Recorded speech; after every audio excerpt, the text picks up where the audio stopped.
Hey, what's up with it? Man, I'm just rolling and thinking. I went to the grocery store the other day and I spent about $300. Ordinarily, when you spend about, or well, not too long ago, let's just say about a year ago, maybe not even that long ago, maybe about 6 months ago, when you went to the store and spent $300, you had a nice amount of groceries. When you go to the store and spend $300 now, you looking in the basket like, man, this basket must got a goddamn hole in it or something. Or I left 3 or 4 bags back there somewhere. But that ain't the case. That ain't the case. It ain't that you left a bag somewhere. And it ain't that the basket got a hole in it. It's happening. Yeah, it's starting to unfold right before our eyes. Well, what's starting to happen? What's starting to unfold right before our eyes? Whatever it is, whatever you call it. The recession, the depression, or the revelation. If you ask me, it's a little bit of all of it. It's a little bit of the recession. It's a little bit of the depression. And it is revelation. It's starting to be revealed that we going into some different times.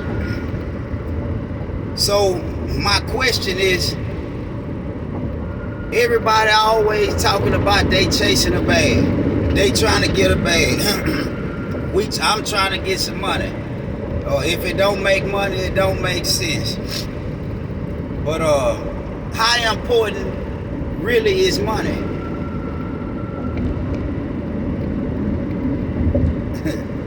I'm gonna ask that again.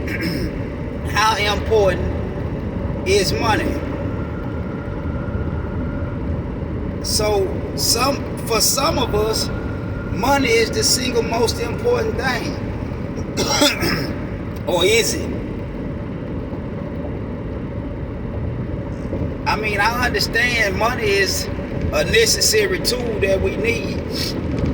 But I challenge you, or I challenge us all to reconsider our perspective on money. For example, let's just say that you got $70,000 in one account, you got $100,000 in another account, or whatever the number be. Make it a million, since everybody want to be a millionaire or think they want $1 million. What good do it do you to have $1 million if you can't consume nothing?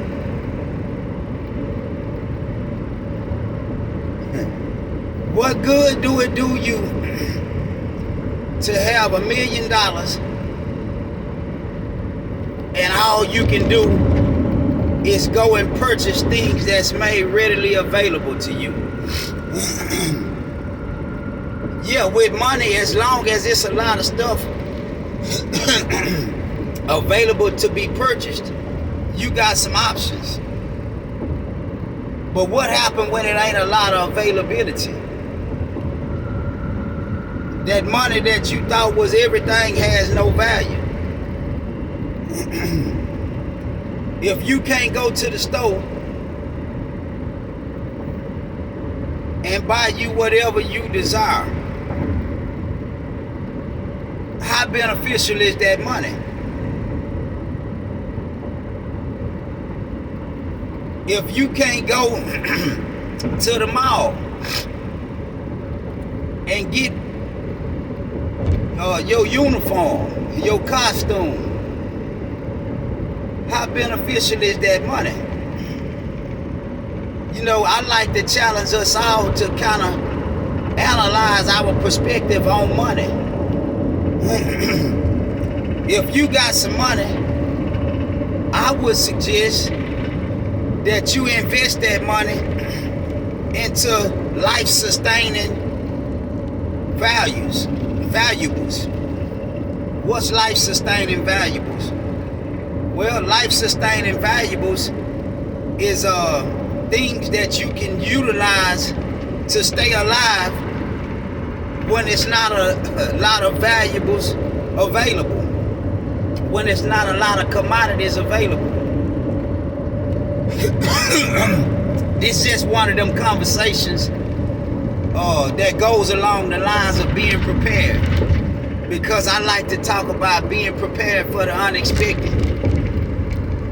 See, a lot of times we don't know what we're gonna need to have as we go forward. But as you analyze the way things is going and the way things has went, it can kind of give you an idea of what to expect. Or I put it like this: anything you can conjure up in your mind that you might need to be prepared for, be prepared for it. And you can't go wrong. But spend some of your money and secure you some life-sustaining materials. Store you some food away. Get you some cases of peanut butter. Do you some research and learn how to preserve foods. Learn different containers you can store food away in. Go back to preserving fruit, where you cut your apples and pears up and you make a pear preserve. All of this is stuff that we used to do naturally. Take your money and create something that's valuable to sustaining life. Grow some food. Start manufacturing something. Wherever you are, figure out something you can do. Even if you're in a small little area. If you in a house in the hood that don't have no HOA, take advantage of that. Exploit that loophole. Exploit it how? Excuse me, man. I had drunk some coffee. It went down the wrong way, and I damn near choked my fool ass self. So I'm hacking, trying to clear my throat. But yeah, get you some. If you in the hood and they don't bother you, step outside of your comfort zone. Stop trying to look pretty for everybody else and look the way you need to look to be able to give yourself a chance to survive. Shit, get you 10 or 15 chickens. If you don't like chickens, get you 4 or 5 of them and put them in a goddamn dog cage. All you got to do is feed them and give them some water and be able to keep them alive. The thing about a chicken is it'll feed you back. You know, I know a lot of people got a lot of infatuation for dogs and shit, and I don't understand that, because a dog is for a lonely motherfucker that wants some companionship or something. I don't understand the purpose in having a dog if he don't protect you for real. But you know, to each his own. You know, shit, some people will eat that dog. I know if times get hard enough, that dog ass will get served up on a platter too. But get you some chickens. Get you some damn ducks. Get you some quail. Learn how to grow some potatoes. Learn how to grow some greens. Get you some 50-pound bags of beans and rice. Get you some cases of spaghetti.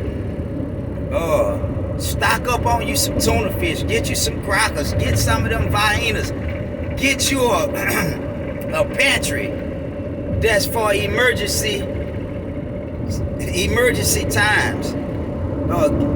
Take you $100 a month, and just, even if you don't have nothing, just $100 a month ain't nothing, especially now. But start doing something.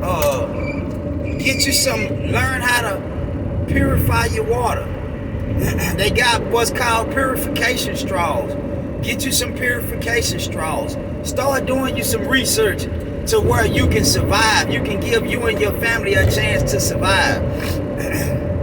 I mean, it's a whole lot of things that we can do. But man, we need to start sharing these type of ideas with each other. Start coming to the round table. Letting each other know of different ideas that we done thought of in terms of being able to manufacture something. Have a part in somebody grow sweet potatoes, somebody grow regular potatoes, somebody grow snap peas, somebody grow watermelons, somebody else grow cantaloupe, somebody grow strawberries. And it's all kind of creative ways you can do this stuff. I seen a woman growing strawberries out of a gutter.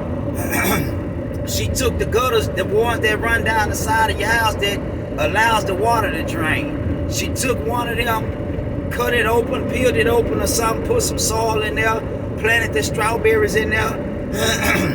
And it's all kind of strawberries and stuff growing up out the thing. In any event, man, don't sit around and not do nothing. Don't sit around and not be prepared. Don't sit around and act like you don't see what's happening. Don't sit around and just keep snapping your fingers and vibing to the beat.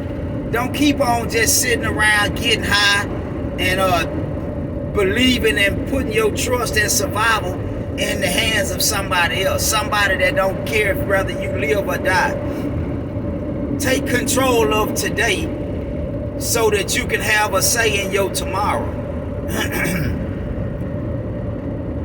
We got to get for real about what we talking about and understand and accept what we seeing. Stop turning a blind eye and a deaf ear to what we seeing and hearing. Because you can look at the way this shit is going and see that something ain't right. Yeah, something ain't right. They done sent all kind of warning signs by way of verbal statements. The administration done released a statement telling us it's gonna be a food shortage. And the time's gonna tighten up. And we hearing them and ain't even acknowledging what we hearing.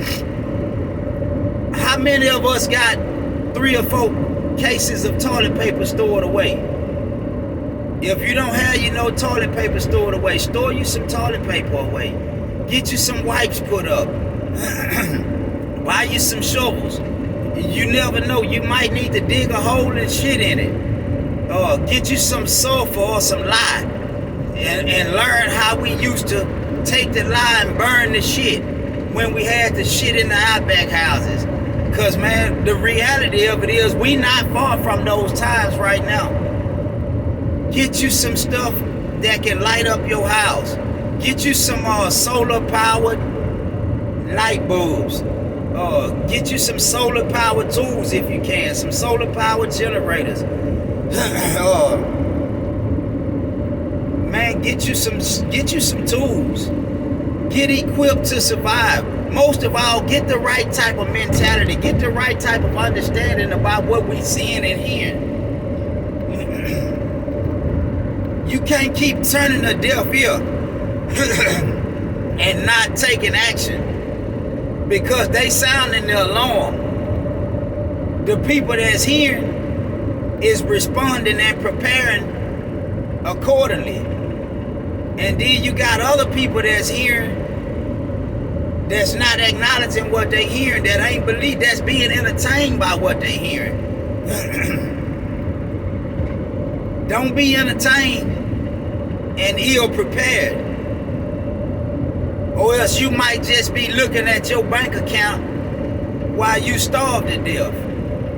Yeah, you can have a whole lot of money in the bank, but you can't eat that money, you can't drink that money, you can't wipe your ass with that money, you can't wash your face, you can't brush your teeth with that money. And when times get hard enough, you won't even be able to spend that money. So, I asked the question, what's most important? Having some money built up in an account or having some security set in place? we might need to change the way we think and the way we see this scenario. Because we think money is the say all, end all, be all. But the people that really know and the people that really understand know that money ain't nothing. Money is a saw sitting in your toolbox that you refuse to use when times get serious. Don't keep deceiving yourself and stacking your money up and not having nothing to sustain your livelihood. Oh yeah, if you can save some money, save you some money. But if you got some money and you don't have nothing stored away, and you ain't prepared for a time when your money has no value, then you really ain't got nothing. Because that money not gonna sustain you. So while you still got a chance, take your money and invest in your security. Invest in your security by doing things with that money that can give you and your family a chance to survive if times take a turn for the worse. Because one thing we know is these times are rapidly changing. Are they changing for the better or the worse? It's yet to be determined. But what can it hurt to be prepared for what could happen and it don't happen? Nothing. What can hurt for not being prepared for what could happen and it happens? Your life. Yeah, you might not make it. So don't put yourself at the mercy of people who don't care about you. Take control of your tomorrow by better investing your resources today. Just something for us to think about, man. Don't keep on hearing the warning signs and ignoring them.